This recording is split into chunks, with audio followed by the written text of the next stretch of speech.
Alright, what's going on guys? Today, we're going to take a look at all the new Pauper cards we get with the release of Ultimate Masters. Now, Master sets are always fun for Pauper players because the power level of the commons are usually higher than your average Magic set. Even though the sets are composed of all reprints, frequently uncommons or even rare cards will get downshifted to common, and that makes them Pauper legal. So that's pretty cool. We get some powerful cards sometimes. The question is, will Ultimate Masters have any impact on the Pauper metagame? Well, let's take a look. In the color black, we get Moan of the Unhallowed, Awful Snout, and Slum Reaper. I'm actually kind of intrigued by Moan of the Unhallowed. It doesn't seem great. 4 mana to get a couple zombies is kind of meh, but it does have flashback, and if Chainer's Edict is any indication, the cost of that flashback might not be as steep as it seems. Getting 4 zombie tokens over the course of a game could be pretty decent as a one-of in a control build like mono black control. Pauper is all about grinding out card advantage, and 4 2/2s over the course of a single game doesn't seem that bad actually. Awful Snout on the other hand is,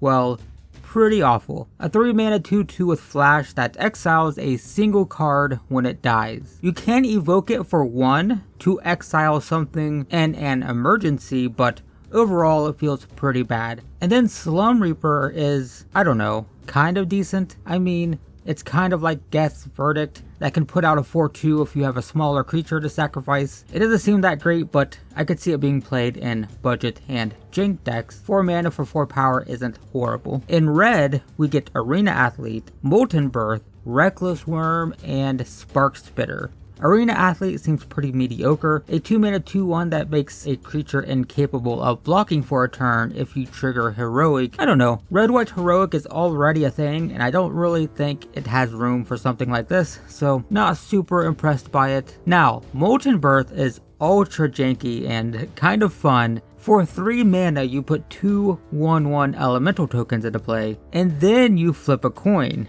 If you win the flip, you get to return Molten Birth back to your hand. It's way too inconsistent to be competitive, I think. But I could definitely see this being played in a kind of Soul Sisters, Impact Tremors type of deck at a more casual level of play. Seems super fun, probably pretty bad, but also, yeah, it seems fun. Reckless Worm is interesting. It's a 5 mana 4/4 with Trample, which is not great, but it has Madness for 3. So if you can trigger Madness, you can cast this for 3 mana. A 3 mana 4/4 Trample. It's not bad. It's not bad at all. The biggest problem is it doesn't match up well with Gurmag Angler, but a turn 3 4/4 Trample is pretty good in Pauper. So if there's a decent Madness deck or just a decent, discard outlet, yeah, this could be played. I could see it being played. If a Madness deck could be both, like a Madness deck and an aggro, I think it very much has to be an aggro deck.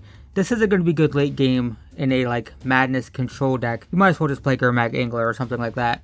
But if there's a green-red Madness aggro deck, then this is a great option for sure. And then there's Spark Spitter. It's a 3 mana 1/3 that you can pay 1 mana and tap to put a 3/1 elemental token with Trample and Haste onto the battlefield for a single turn. You have to sacrifice it at end of turn, but basically it spits out spark elementals. Every single turn, you get to spit out a spark elemental, which isn't terrible. I mean, it could be okay in burn, but burn is reaching critical mass for non-burn spells it wants to play. So I don't know about that, but it also, hey, it happens to work well with Reckless Worm. Stuff like that. Alright, on to green, we get Groundskeeper and Miming Slime. Man, I'm really intrigued by Groundskeeper. This is the type of card that's just asking to be broken. It's literally just a 1 mana 1/1 that allows you to pay 2 to return a basic land card from your graveyard to your hand. I mean, come on, this has to be an engine for a degenerate deck, right? It has to be. I mean, just look at it with Spark Spitter from the last screen. Discard a land to Spark Spitter to get a token, activate Groundskeeper to get it back. That's nothing to get excited about, but that's just one combo in what we have in this small selection of cards. There's got to be something pretty cool with it. So I don't know. It seems kind of cool. I refuse to believe that there isn't an awesome combo with Groundskeeper that's viable at the Pauper level. Anyway, moving on to Miming Slime. It's pretty so-so. It's a 3-mana sorcery that puts an XX creature token into play, where X is the highest power among creatures you control. I mean, it would have been okay in that green-black monsters deck we played a while back, if you guys saw that, because we would have had a good chance to get a 5/5 for 3, because we were playing, you know, Blastoderm and Imperiosaur and Grimag Angler and whatnot. We also could have gotten a 4/4 for 3 with Putrid Leech. So yeah, it could be useful in specific decks, but overall, Pauper is, you know, it's a format of small creatures. There's lots of small creatures. It's hard to imagine this is rarely going to be better than a 3-mana 3/3. And, you know, it's very unreliable against control decks, which are very popular in Pauper. So probably not going to be super competitive. In blue, we just get Foil, but it's kind of interesting. It's a 4-mana counterspell, which isn't great, but instead of paying 4 mana for it, you can instead discard 2 cards, one of which has to be an island, and cast it completely for free. So basically, it's like a Pauper version of Force of Will, a very popular card in Legacy and Vintage. Now, I will say that the necessity for a Force of Will kind of card is not as severe in Pauper as it is in Legacy, but it's still a counterspell that can be cast in an emergency for 0 mana, and considering that this can be combined with things like Gush to get lands back into your hand,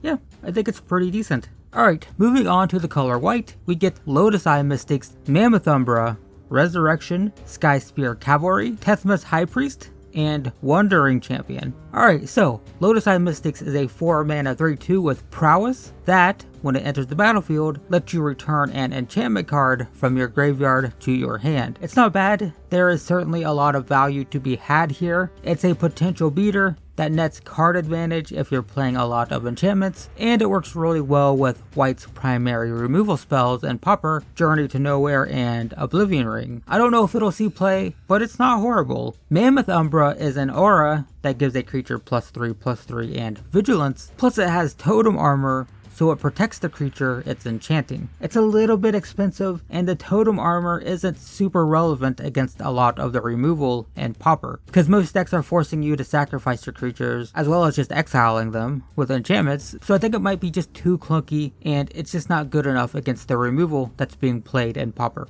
Now, Resurrection, well, first off, this is a classic from the very start of Magic the Gathering, so that's kind of cool. But for 4 mana, you can return a creature card from the graveyard directly to the battlefield. I mean, hey, we already have Exhume in the format, and while this is more expensive, it also doesn't allow your opponent to get a creature. So, I don't know, this could make Black-White Reanimator a real strategy. It's definitely, you know, like, it's a really good effect. It's definitely like the type of thing that can be very powerful, and there are some big creatures to target. There are Eldrazi in Pauper, so maybe this makes a Black-White Eldrazi Reanimator deck a real thing. Who knows? It's definitely worth testing at the very least. Spear Cavalry, on the other hand, just looks like bulk to me. 5 mana 2/2 with flying and double strike is pretty clunky. I mean, if you get this thing equipped or enchanted, it can start taking out massive chunks of the opponent's life total, but I don't know, it's risky and it's a real burden on any mana curve. Not great, in my opinion.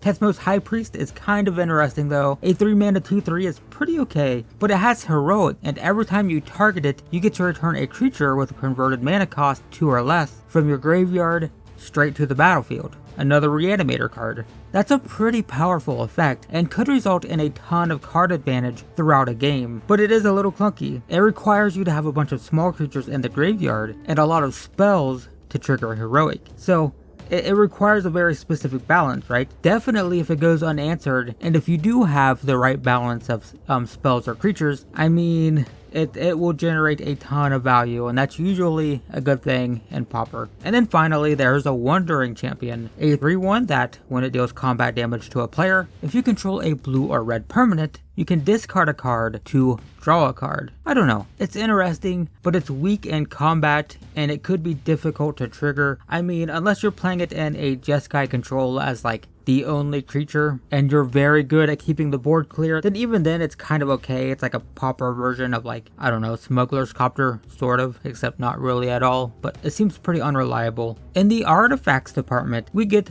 Vessel of Endless Rest, and it's not great. a 3 mana rock that adds 1 mana of any color, and when it enters the battlefield, you put a card from a graveyard to the bottom of a library. I don't know, not that exciting, doesn't seem very useful. There are better mana rocks to play. So moving on to the multicolored card, we get Canker Abomination, Damir Guild Mage, and Fire and Ice. Fire or Ice? Fire ice, I don't know. Anyway, Canker Abomination is a 4 mana 6/6. However, it enters the battlefield with a -1/-1 counter on it for each creature your opponent controls. I mean, if you can keep the board clear, a 4 mana 6/6 isn't too bad really, but it's also very unreliable, and you know, it's a lot less good than, I don't know, like Gurmag Angler for example. You know, Gurmag Angler is just way more consistent, and in green, if you're going to be playing it in mono green, you're not going to be able to reliably keep the board clear, so it's only good in black, and black has better stuff. So I don't know.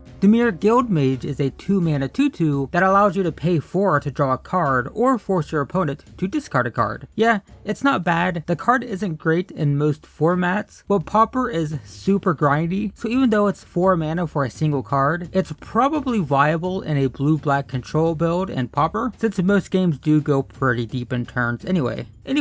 And then there is Fire and Ice, which might be the most competitive card in the list. Fire costs 2 and allows you to deal 2 damage divided as you choose. Ice allows you to tap something and draw a card. This is basically everything that blue-red control could ever want. Fire nets card advantage if you can kill 2 creatures, or you know, it can just kill a creature, that's fine, and it can also win the game by going to the face. And Ice allows you to stall the game and dig into your deck if you are desperately trying to stabilize against an aggro deck. So yeah, it's very versatile. Kill a creature, kill multiple creatures, kill your opponent, stall the game, dig into your deck, you know, it just does lots of good stuff that blue-red control likes to do. So this seems really good. This is the one card that I think could very well see competitive play. And that's it. That's everything from Ultimate Masters. What makes this batch interesting is that there are so many potential engine cards. Things like the High Priest, the Spark Spitter, Groundskeeper, you know, they all have potential to have like entire decks built around them if they have the right balance or, you know, combo pieces and stuff. So yeah, seems like a pretty decent batch. We'll see if any of these have an impact on Pauper. But anyway, if you guys have any thoughts, if you think I underrated or overrated a card, let me know in the comments. But yeah, thanks for watching guys, and I will see you in the next one.